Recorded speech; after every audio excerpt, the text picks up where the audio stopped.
नमस्कार, फाइटर समाचार में आपका स्वागत है। पेश आज 10 जून गुरुवार दोपहर 12 बजे राजस्थान की खास खबरें। राजस्थान में उच्च शिक्षा के विद्यार्थियों को प्रमोट किया जाएगा। मिली जानकारी के अनुसार अंतिम वर्ष के विद्यार्थियों को छोड़ सभी को प्रमोट किए जाने की जानकारी सामने आई है।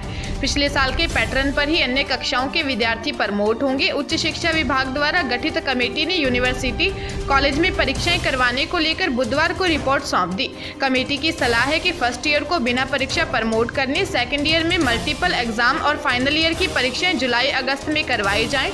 20 लाख से ज्यादा छात्रों की सुरक्षा को देखते हुए परीक्षाओं और कैंप्स खोलने से पहले वैक्सीनेशन का भी सुझाव है। कमेटी की रिपोर्ट पर अंतिम निर्णय सरकार लेगी। कमेटी ने यह भी सुझाव दिया है कि कोरोना कब खत्म होगा कह नहीं सकते, इसलिए यूनिवर्सिटीज में क्रेडिट बेस्ड असेसमेंट सिस्टम अपनाया जाए। मूक जैसे शॉर्ट टर्म कोर्सेज को बढ़ाया जाए। अब जल्द ही सरकार इस पर फैसला लेगी। राजस्थान में अनलॉक 2 की गाइडलाइन मंगलवार से लागू हो गई थी। अनलॉक 2 की नई गाइडलाइन के तहत आज 10 जून से रोडवेज बसों और निजी बसें चलनी शुरू हो गई। खास बात यह है कि फिलहाल 50% क्षमता के साथ रोडवेज बसों का संचालन शुरू हो गया। अभी 1600 बसों को ही सड़कों पर उतारा गया। शहरों में सिटी बसों का संचालन बंद रहेगा। निजी बसों को भी तय रूट पर चलाया जाएगा। अनलॉक 2 में बसों के संचालन में सोशल डिस्टेंसिंग का पालन हो, इसलिए निर्धारित क्षमता से आधे यात्री ही बैठाए गए। खड़े होकर किसी को यात्रा की अनुमति नहीं दी गई। बसों को डिपो से निकालने से पहले सोडियम हाइपोक्लोराइड से पूरी तरह सैनिटाइज किया गया।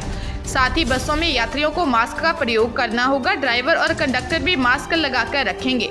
बसों में यात्रियों के मास्क नहीं होने पर चालान की कार्रवाई की जा सकेगी। आज पहले दिन लोगों में कम रुझान देखने को मिला। रोडवेज बसें शुरू होने से ग्रामीण इलाकों में जाने के साथ साथ लोगों को एक जिले से दूसरे जिले में जाने के लिए भी सुविधा मिल गई। हालांकि राजस्थान रोडवेज की बसें केवल प्रदेश में चलाई जा रही है। बसें किसी अन्य राज्य के लिए एक बारगी शुरू नहीं की गई हैं। देश में कोरोना की रफ्तार तेजी से कम हो रही है। स्वास्थ्य मंत्रालय के अनुसार गुरुवार सुबह आई रिपोर्ट में बड़ी राहत देखने को मिली है, लेकिन गुरुवार सुबह आई रिपोर्ट में बुधवार सुबह आई रिपोर्ट से आंकड़ों में आंशिक वृद्धि देखी गई है। हालांकि पिछले 24 घंटे में तीसरे दिन देश में 1 लाख से कम आंकड़े सामने आए हैं। मीडिया रिपोर्ट के अनुसार देश में 94,052 लोगों की कोरोना रिपोर्ट पॉजिटिव आई। इस दौरान 1,51,367 लोगों ने संक्रमण को मात भी दी। वही राहत की बात यह है कि नए आंकड़ों के साथ ही कोरोना से रिकवर करने वालों की संख्या अधिक बनी हुई है। इसी के साथ एक्टिव केस यानी इलाज करवा रहे मरीजों की संख्या अब 11,67,952 रह गई है। बारन जिले के कैलवाड़ा थाना क्षेत्र में आदिवासी लघु कुंभ सीताबाड़ी मेले को इस बार भी आयोजन नहीं होगा। मिली जानकारी के अनुसार पिछले वर्ष भी कोरोना महामारी के कारण मेला रद्द किया गया था। इस बार भी कोरोना के चलते उपखंड अधिकारी राहुल मल्होत्रा ने अहम फैसला लेते हुए मेले का आयोजन नहीं करने का निर्णय लिया है। मेले का आयोजन नहीं होने से स्थानीय दुकानदारों का लाखों का कारोबार प्रभावित होगा। आम जनता के लिए सीताबड़ी के मंदिर नहीं खुलेंगे। कुंडों में स्नान की भी पाबंदी रहेगी। सीताबड़ी विकास समिति सचिव कौशल किशोर राठौर ने यह जानकारी दी।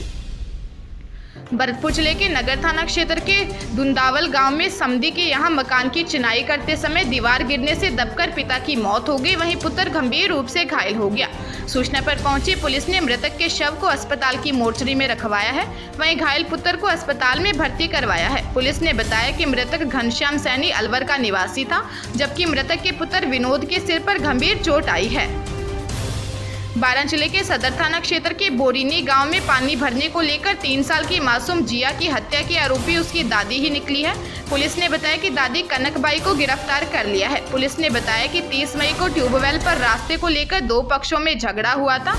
उसी दौरान 3 साल की मासूम जिया के सिर पर चोट लगने से मौत हो गई थी। पुलिस ने मामले में दादी कनकबाई को गिरफ्तार किया है। पुलिस पूछताछ कर रही है। मुंबई करों के लिए बुधवार का दिन काफी परेशान करने वाला है। जहां दिन भर मूसलाधार बारिश के चलते मुंबई कर परेशान रहे, तो वहीं देर रात करीब 11 बजे मालवनी इलाके का एक 4 मंजिला इमारत अचानक ढह गई। इस हादसे में 11 लोगों की मौत हो गई। मलाड वेस्ट के मालवनी इलाके में 4 मंजिला इमारत ढहने से 11 लोगों की मौत हो गई, जबकि 7 अन्य गंभीर रूप से घायल हो गए, जिन्हें BDBA नगर जनरल हॉस्पिटल में भर्ती करवाया गया है। जिस वक्त इमारत ढही उस वक्त कुछ बच्चे समेत कई लोग इमारत के अंदर थे।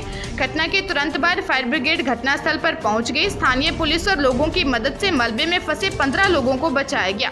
फंसे हुए लोगों के लिए बचाव कार्य अभी भी जारी है। बृहन्मुंबई नगर निगम ने कहा कि आसपास की 3 इमारतें खतरनाक स्थिति में हैं और उसे खाली करवा लिया गया है।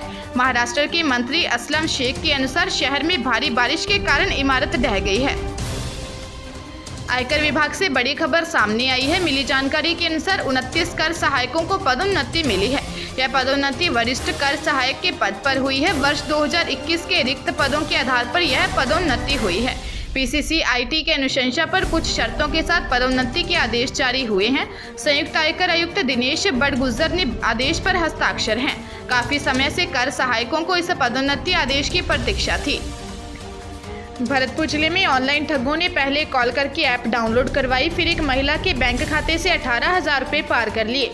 नागेट पत्थर की टाल पर रहने वाले राहुल का कहना है कि उसने 18 मई को पत्नी तेजस्विनी अग्रवाल के मोबाइल से स्नैपडील पर 543 रुपये का सामान ऑर्डर किया था, लेकिन वह सामान पसंद नहीं आया। इस पर पैसा वापस मंगवाने के लिए मैसेज किया था। इसके बाद पत्नी तेजस्विनी अग्रवाल के मोबाइल पर एक कॉल आया, साथ ही व्हाट्सएप पर एक ऐप का लिंक भेजा गया।